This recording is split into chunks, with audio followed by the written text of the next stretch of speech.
अऊज़ु बिल्लाहि मिनश शैतानिर रजीम बिस्मिल्लाहिर रहमानिर रहीम फ़ज़रबना अला आज़ानिहिम फ़िल कहफ़ि सिनीना अददा सुम्मा बअसनाहुम लिनअलम अय्युहल हिज़्बैनि अहसन लिमा लबिसू अमदा।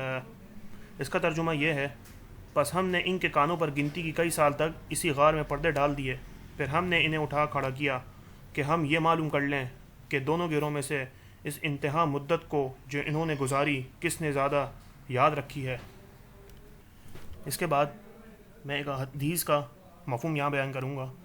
वमन यअसिल्लाह व रसूलहु फ़क़द ज़ल्ल ज़लालन मुबीना, और जिसने नाफरमानी की अल्लाह की और उसके रसूल की, वो बड़ी खुली गुमराही में जा पड़ा। नेज़ कुरान ही में बताया गया है कि कुफ़ार दोज़ख में डाले जाने के बाद जिस तरह खुदा की नाफरमानी करने पर कुफ़े अफसोस मिलेंगे और अपना मातम करेंगे, इसी तरह रसूल की नाफरमानी पर भी अफसोस करेंगे।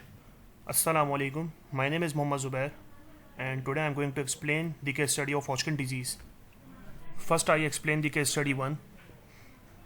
A 28-year-old male patient with no significant medical history presented to the emergency department with a 3-month history of fever, night sweats, and weight loss. He reported loss of approximately 10% of his body weight in the last 3 months. His physical examination was significant for bilateral cervical lymphadenopathy, which was trim and non-tender. एक हमारे पास 28 year old का male patient है जिसकी अगर पिछले 3 months की medical history अगर उठाई जाए और देखा जाए तो उसके बॉडी के अंदर जो मेडिकल हिस्ट्री आई है, उसके जो क्या कहते हैं हमारे पास हिस्ट्री है, उसके अंदर उसको इन 3 मंथ्स के अंदर फीवर, नाइट स्वेट्स और वेट लॉस हुआ। साथ ही साथ उसकी तकरीबन बॉडी का अप्रॉक्सीमेटली 10% जो वेट है वो भी डाउन हो चुका है। अगर उसकी फिजिकल एग्जामिनेशन को देखा जाए तो उसके बायलेटरल सर्वाइकल या लिम्फेडेनोपैथी हुई है, जहाँ पे हमारे पास सूजन मौजूद है लेकिन उसके अंदर तकलीफ मौजूद नहीं है, यानी पेन मौजूद नहीं है। Diagnosis: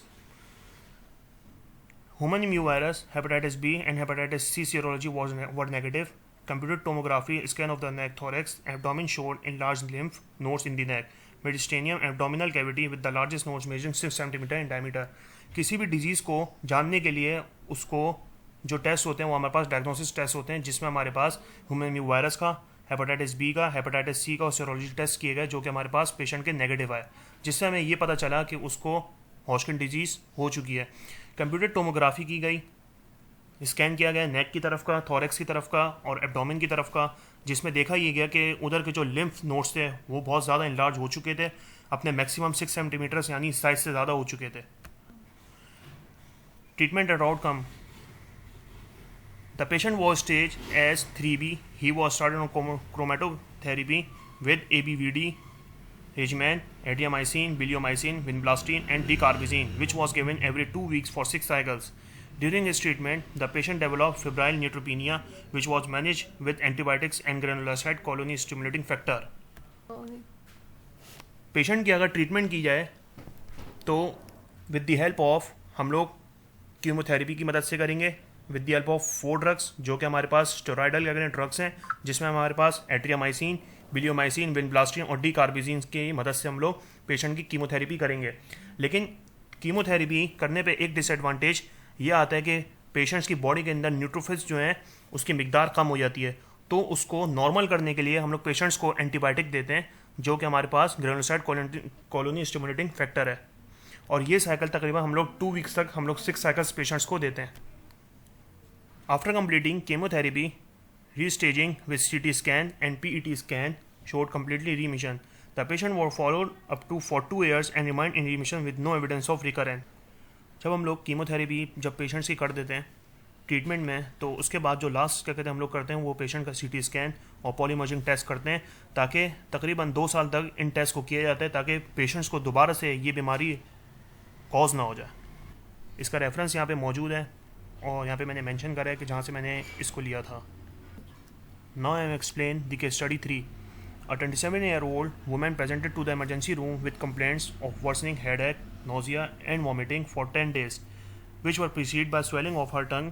At the examination, she had mild ocular tenderness but no cranial nerve abnormalities. Radiographic examination revealed a right temporal lobe area with edema, and mild contrast enhancement was noted on computed tomography and magnetic resonance imaging. A similar but smaller region was present in the left frontal lobe. and the diagnosis is stereostatic biopsy of the left temporal lobe revealed granulomatous angioiditis. Further work revealed Hodgkin disease in the mediastinum. Dexamethasone as well as chemotherapy for Hodgkin disease was initiated. The patient's symptoms resolved and she returned to work with her disease in remission. Thank you so much.